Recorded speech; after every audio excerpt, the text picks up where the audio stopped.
you can't just say I'm young and dumb, so I keep getting write-ups. I don't disagree that you're young and dumb, but this is ridiculous. Like, I mean, you thought you were pretty bad breaking into a cop's car, didn't you? That is some nerve. All right, sir, you're Bryce Thomas.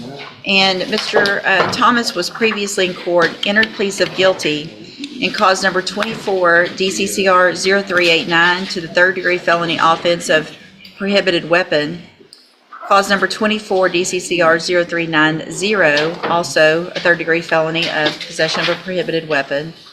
Cause number 24, DCCR 0391, pled guilty to the state jail felony offense of theft of a firearm.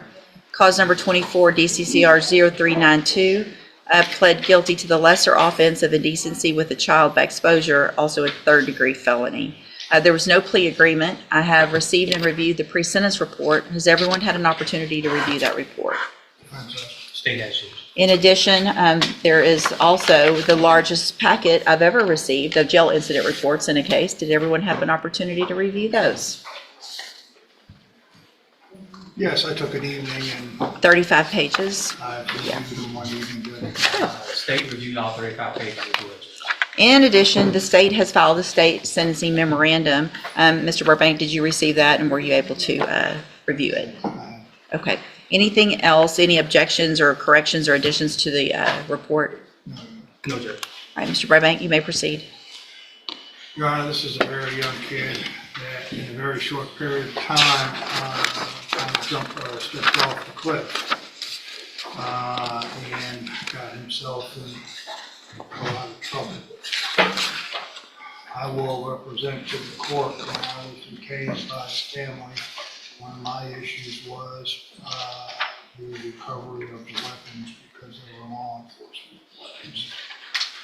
I will represent to the court that almost immediately, mysteriously, weapons ended up in my office in the front hallway and were returned to the sheriff's department. And I'd like the court to take notice that those weapons are off the street and back into the department. Could you speak up a little bit, please? Oh, back into the department. The would go open because I do not have a recommendation. You can place him on probation for a period of 10 years and see what he does. These are third-degree felonies that you can do. At the very and state jail judge, I believe, the theft of the firearm. You could put him in a state jail for a period of time and put him on probation for the other one. I would ask that if you are going to send him to the penitentiary, that maybe in reference to the sexual offense, that you do place him on probation, so that you can have some accountability for him once he got out for a period of time. That would give the court maybe whether or not he's learned his lesson. Now, as you peruse through the 35 pages of incident reports, and I'm not trying to be funny, because I've talked at length with Mr. Thomas about those, and he'd like to address the court on those. It is what it is, and that's not behavior of whether or not he would be able to follow the court's orders if you can't follow what's going on in jail for a period of time in reference to probation. I would ask that the court would ask Mr. Thomas. Yeah, go ahead. You have something to say? You don't have to say. I could just say I was just young, dumb, just being in jail at a young age and not really knowing that. I got write-ups. Yeah, but once you get several write-ups, the whole point of growing up is to learn from your mistakes. Yes, ma'am. Yes. So if you keep getting write-ups, then you can't just say I'm young and dumb, so I keep getting write-ups. I don't disagree that you're young and dumb, but this is ridiculous. I know our jail cannot wait for you to get out. Cannot wait. Mr. Coleman? Yes, Your Honor, I'll be brief since I put everything, I made the state's position clear in our sentencing memorandum. I'd like to briefly shift the focus from the write-ups to the underlying facts in this case, which Yeah. I believe are. Still in out of cop cars. It's still in from patrol vehicles, at least 2 patrol units, Your Honor. Detective Matt Dixon is here if you want to hear more details of the detective. But Your Honor, I think the audacity, the boldness to steal these weapons from a police car goes to show what exactly the nature of this defendant is and what we're dealing with here. And even more than that, Judge, it appears from the underlying facts that the defendant may be implicated in a series of other car burglaries. We've got a Glock switch that converted one of those weapons into a fully automatic weapon. He was conspiring with another juvenile, a 16-year-old, to steal the weapons, which a photograph is attached to my sentencing memorandum if you've seen it. This was nothing less than an arsenal that these kids amassed, Judge. I shudder to think what could have become of these weapons if they would end up in the hands of other criminals, if they could have been used against law enforcement, Your Honor. Long gone are the days where there's a low caliber Saturday night special that these kids use, you know, in some type of a crime. They are loaded for bear with fully automatic weapons. I'd ask the court to make an example out of this defendant.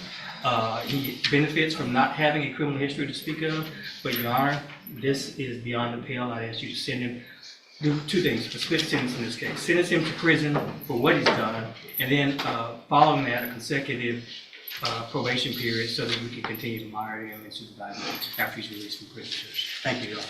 So I wanted to make sure, Mr. Coleman, I've done this type of sentencing that you're asking for on some different cases. I think the probation period, if I sentence him to probation today, I don't know that I can make that consecutive. So I think I believe you can, Judge, and if you need to recess this proceeding, I can get you case law in pretty short order. I think you can. because when would it start? It will start after he finishes his period of incarceration. Okay. So whatever I give him, if I do prison, and then I say it's consecutive with a probation, and does it matter if it's a straight or a, I don't believe so either, Judge. But again, I'm happy to get you some case. No, I appreciate the idea. Again, we've done it sometimes. I mean,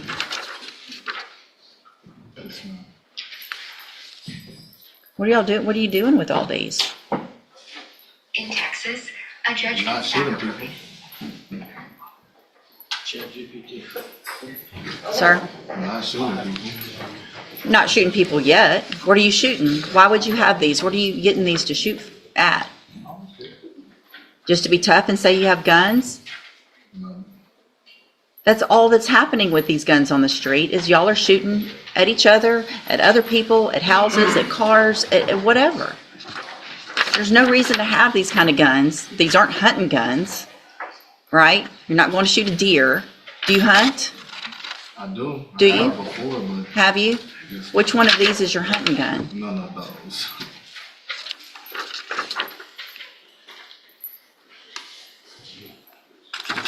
You thought you were pretty bad breaking into a cop's car, didn't you? That is some nerve. I mean, seriously, you're the second person I've had in 11 years that has had the nerve to do that.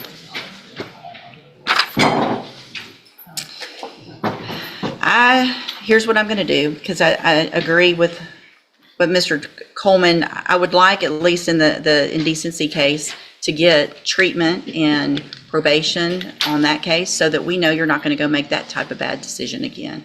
But I'm not giving you probation on everything. You're going to you want to change your life and do better and not be young and dumb, you're going to have some time to figure that out. So in cause number 24, DCCR 0389, I'm going to find that you entered your plea of guilty freely and voluntarily, find sufficient evidence to find you guilty, and at this time find you guilty of possession of a prohibited weapon. Mr. Coleman actually asked me to sentence you to 5 years. I don't think that's enough. I'm going to sentence you in that case to 7 years in the institutional division of the Texas Department of Corrections. You'll receive credit on that sentence for any time you've been in custody. And part of the reason I made it lengthier is because you have been in custody so long, and a 5-year sentence really isn't going to amount to much. Cause number 24, DCCR 0390, also finds sufficient evidence to find you guilty, and at this time finds you guilty of possession of a prohibited weapon. Sentence you to a term of 7 years in the Institutional Division of the Texas Department of Corrections. You will also receive credit on that sentence for any time that you've been in custody that the law gives you the right to receive. In cause number 24, DCCR 0391, finds sufficient evidence to find you guilty, and at this time finds you guilty of the state jail felony offense of theft of a firearm. Sentence you to a term of 2 years in the state jail prison. You will receive credit on that sentence for any time that you've been in custody that the law gives you the right to receive. Then in cause number 24, DCCR 0392, finds sufficient evidence to find you guilty. However, in that case, I'm going to defer all proceedings, place you on probation. No, that's the third. I'm going to find you guilty of that offense, sentence you to a term of 10 years in the Institutional Division, but I'm going to suspend that and place you on probation for 10 years. Can I address the court on that? Mm-hmm. With the deferred, though, with the registration, it would, if he did comply after he got out, that he may have a chance instead of a conviction. He's already got 3 convictions. Well, A I fourth. understand that, but a sexual, kind of, May I respond, Judge? That is a reduced plea to a reduced charge. I agree. I'd like to point that out. Can I give a straight on indecency though? Hold on. Okay. I think it has to be deferred. Hold on.